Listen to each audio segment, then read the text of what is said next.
कि जब आप बुरे दौर में हो तब शांत रहो, किसी को कुछ भी मत बोलो, क्योंकि आपका समय सही नहीं है। और जब आप बहुत अच्छे दौर में हो तब हवा में मत उछलो, लोगों के साथ में अच्छी बना के रखो, ताकि अच्छी बना के रखिए, ताकि जैसे ही बुरा दौर आएगा तब वो लोग आपके साथ खड़े होंगे और आपके बुरे दौर को महसूस करवाने नहीं देंगे, आपको बिल्कुल अच्छे से हंसते हंसते उस स्थितियों से बाहर निकाल देंगे। इसलिए सबको साथ लेके चलना चाहिए। और जब वो शब्द मैंने सुने उसके बाद में मैंने ये सिविल सर्विसेज की तैयारियां छोड़ के घर आया और मास्टर बना, और सेकंड ग्रेड फर्स्ट ग्रेड होते होते कॉलेज पहुंचा।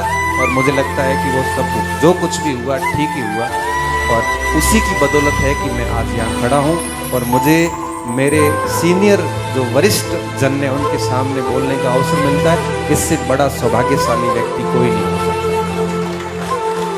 इसलिए मैं अपने आप को बहुत सौभाग्यशाली मानता हूँ। तो आप सभी युवाओं को मैं कहूँगा, ये खेल है, खेलते रहिए। ये एक भाई साहब जसवंत सिंह नाम है, जो अब आप सोचिए जिनके दिव्यांग हैं, इनका पैर नहीं है, उसके बावजूद भी चेन्नई तक खेलने के लिए आए हैं। आप सोचो ये ग्राउंड में भी प्रदर्शन करने वाले हैं। इसलिए खेल जीवन में बहुत ज़रूरी होता है। और मैं कई बार आप सभी स्टूडेंट से कहता हूँ कि एक स्टूडेंट के दो ही अच्छे मित्र होते हैं। एक होती है किताबें, जिस कुर्सी पे बैठ के उस टेबल पे जिसने खपाया है वो, और दूसरा होता है ग्राउंड। जब भी परेशान हो ग्राउंड में जाके आप 5 चक्कर निकाल लो, परेशानी गायब हो जाती, बड़े से बड़ा स्ट्रेस गायब हो जाता है। ये कोई डॉक्टर नहीं कहेगा आपको। जब भी तनाव की स्थिति आती है आप जाके ग्राउंड में 2 राउंड लगा लो, आपको पता ही नहीं चलेगा कि आप तनाव में थे।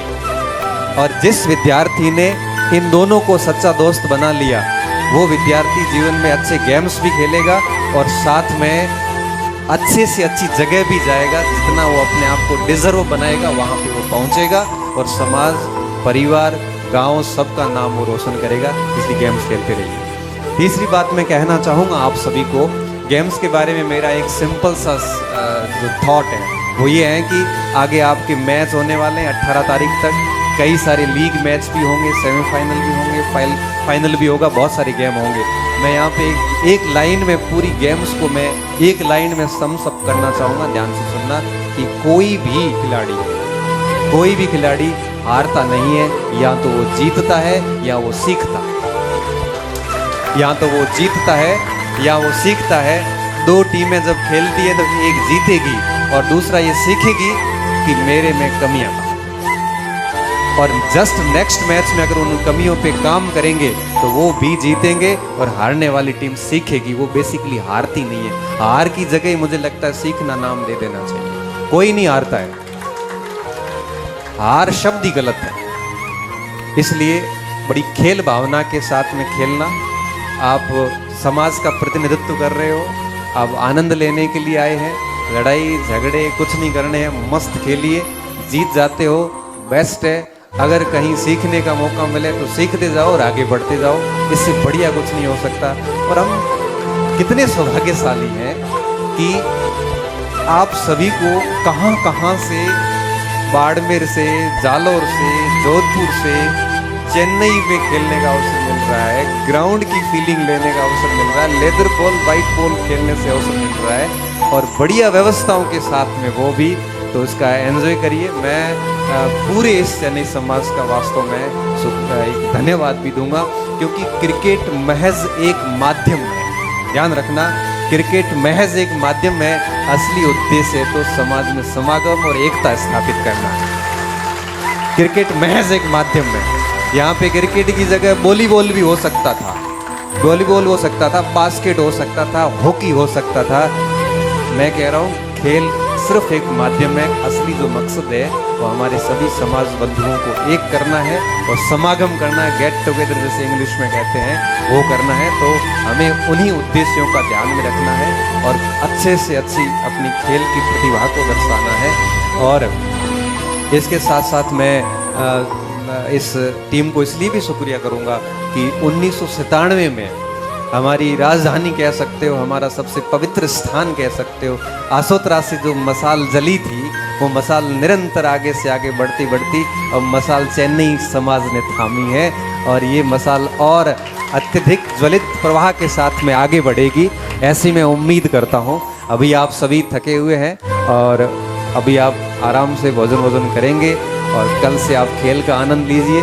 पूरे समाज को मैं धन्यवाद दूंगा, चेन्नई की इस पूरी कमेटी को, कि मुझे आपने यहाँ पे आमंत्रित किया और समाज के प्रबुद्ध लोगों के सामने अपनी बात रखने का अवसर प्रदान किया। मैं सौभाग्यशाली हूँ और बाप जी का विशेष आशीर्वाद है मेरे ऊपर। मेरे कई साथी कहते हैं कि जिस किसी कार्यक्रम में, मैं अभी सूरतगढ़ गया था, वहाँ पे तकरीबन 4000 के आसपास बच्चे थे, तो वहाँ के लोग कह रहे थे कि राजनीतिक रैली में भी आज दिन तक सूरतगढ़ जैसे छोटे कस्बे में इतने बच्चे नहीं आए। और 1.5 घंटे मेरे भाषण हुआ, 1.5 घंटे बच्चे चुपचाप बैठे रहे। क्यों? क्योंकि वो सुनने आए थे। तब मुझे कई बार लगता है कि बाप जी का आशीर्वाद ही है, क्योंकि मेरे से कई अच्छे वक्ता और कई अच्छे ब्रिलियंट लोग भी बैठे हैं, लेकिन उनको ये सौभाग्य नसीब नहीं हुआ और मुझे ये सौभाग्यशालीता प्राप्त हुई है। इसलिए मैं शुक्रिया अदा करता हूँ बाप जी का और पूरे समाज का कि मुझे यहाँ पे आमंत्रित किया, आप सभी ने सुना। और साथ साथ में भविष्य में भी कभी मेरे जैसे शिक्षक की कहीं आवश्यकता हो, क्योंकि हम शिक्षक हैं, तो जब भी कभी आपको आवश्यकता लगे आप डेफिनेटली याद करना। और मैं समाज के लिए हमेशा तैयारी खड़ा था, आज भी तैयार हूँ और भविष्य में मैं समाज के लिए हमेशा तैयार रहूँगा।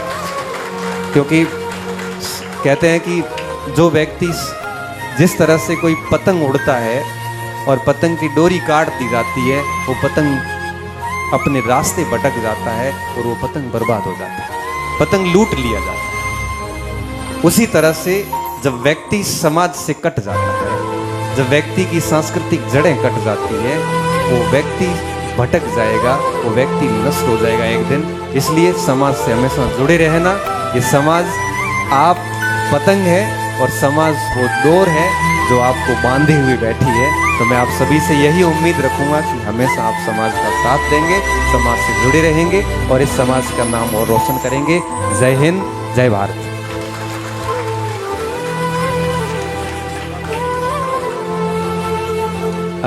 16 तारीख को 18 को अच्छा महिला। अच्छा, एक सूचना और भी है कि 18 तारीख को जब हमारा समापन है इस कार्यक्रम का, तो उस दिन महिलाओं का एक जो बाल्य बच्चियां हैं अपने समाज की, जयपुर में एक कार्यक्रम हुआ था, जोधपुर में एक प्रतियोगिता हुई थी। वहाँ पे जो बच्चियों की जो टीम आई थी, उनकी जो विजेताएं बच्चियां, उनको भी आयोजक समिति ने याद किया। ये भी बहुत बड़ी बात है, क्योंकि आदि आबादी है वो आदि आबादी, हम उनको भूल नहीं सकते। इन्होंने भूला भी नहीं है, याद भी किया है, आमंत्रित किया है। तो उनका भी मैच यहाँ पे होगा और उसमें आप सभी पार्टिसिपेट करना, देखना।